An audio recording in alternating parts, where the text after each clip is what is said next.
Olá, pessoal! Estamos aqui hoje para revisarmos o conteúdo de conotação e denotação. Iremos revisar o uso da conotação e denotação em textos literários e para na próxima semana terminarmos de responder aos exercícios do livro, ok? Então, vamos lá. Nós aprendemos que dizemos que uma frase ou uma palavra tem o seu sentido denotativo, quando tem o sentido real, ou seja, de acordo com o que está lá no dicionário. E uma palavra ou expressão tem o sentido conotativo quando tem o sentido figurado, não é? Como assim? Veja aqui a frase. Minha geladeira quebrou. E minha namorada é uma geladeira. Na primeira frase, minha geladeira quebrou, geladeira tem um sentido de acordo com o dicionário, né? Geladeira. Geladeira é lugar de colocar os alimentos para congelar, para conservar, não é isso? Agora, quando eu digo minha namorada é uma geladeira, não é que o rapaz namore com uma geladeira. Não, ele só está comparando aí a namorada dele a uma geladeira por ser fria. Fria também no sentido figurado, né? Fria no sentido de não expressar os seus sentimentos, certo? Então, na primeira frase, minha geladeira quebrou, geladeira tem o seu sentido denotativo, tem o sentido real de geladeira mesmo, de acordo com o dicionário. E na segunda frase, geladeira tem um sentido conotativo, ou seja, tem um sentido figurado. Não é que ele namora com a geladeira realmente, não.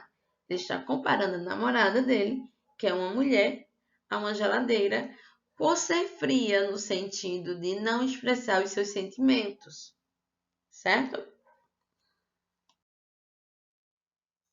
Então, temos aqui coração, órgão do corpo, e alguém aqui fazendo o símbolo do coração, certo? Então, veja, quando eu digo ele tem problema cardíaco, ele tem problemas no coração. Esse coração aí tem sentido denotativo, certo? Nós temos uma denotação. Por quê? Porque coração aí é no sentido de coração mesmo, órgão do corpo. Mas quando eu digo assim, ele está triste, brigou com a namorada, está com problemas no coração. Esse coração aí tem sentido figurado, porque está relacionado ao emocional. Então, nesse sentido, nós temos a conotação, ok? Então, observamos que, dependendo do contexto, as palavras podem adquirir o sentido real ou sentido figurado. A isso, nós chamamos de polissemia. Polissemia é a capacidade das palavras ter vários sentidos dependendo do contexto. Então, temos aqui o exemplo da palavra cabeça em 3 situações diferentes. Observe que, dependendo da situação, a palavra cabeça vai mudar o seu sentido, certo? Então, temos aqui, na frase número 1, não estou com cabeça para isso. Quer dizer, ela não está com juízo para isso, ela não está conseguindo pensar nisso.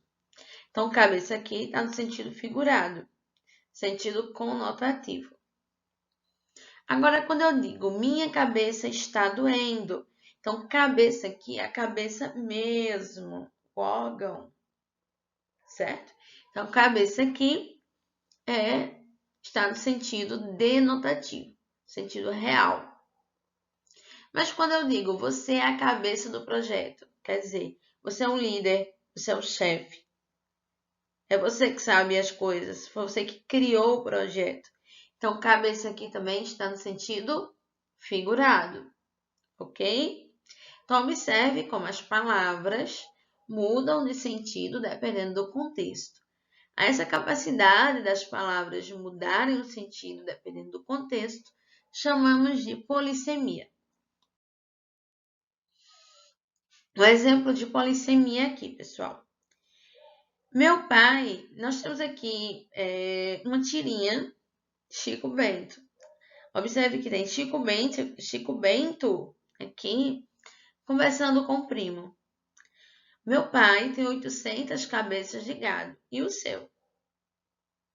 Pergunta o primo de Chico Bento a Chico Bento. Chico Bento responde: o meu pai só tem um boi, mas ele está inteirinho.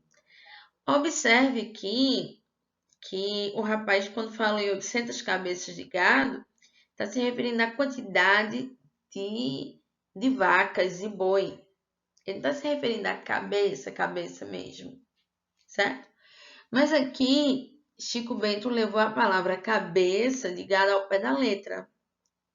Não foi isso? Temos aqui uma frase, ou melhor, temos aqui um texto, um poema de Carlos Drummond de Andrade, que exemplifica bem a polissemia. No meio do caminho tinha uma pedra. Tinha uma pedra no meio do caminho. Tinha uma pedra no meio do caminho. Tinha uma pedra. Nunca me esquecerei desse acontecimento na vida de minhas retinas tão fatigadas. Nunca me esquecerei que no meio do caminho tinha uma pedra. Tinha uma pedra no meio do caminho. No meio do caminho tinha uma pedra. Pessoal, se a gente for ler esse texto, levando ao pé da letra o sentido da palavra pedra, a gente não vai entender o que o texto está expressando, certo? Quando o eu lírico fala em pedra, não fala pedra no sentido denotativo, não fala pedra no sentido real. Não, ele fala em pedra no sentido figurado, no sentido conotativo. Quando ele fala em pedra, ele fala no sentido de obstáculo, de problema, né? Ele está dizendo aqui que em algum momento da vida dele, ele se deparou diante de um problema, diante de um obstáculo. E aí ele ficou estagnado, ele parou. Observe que em textos literários não podemos ler as palavras no seu sentido real, certo?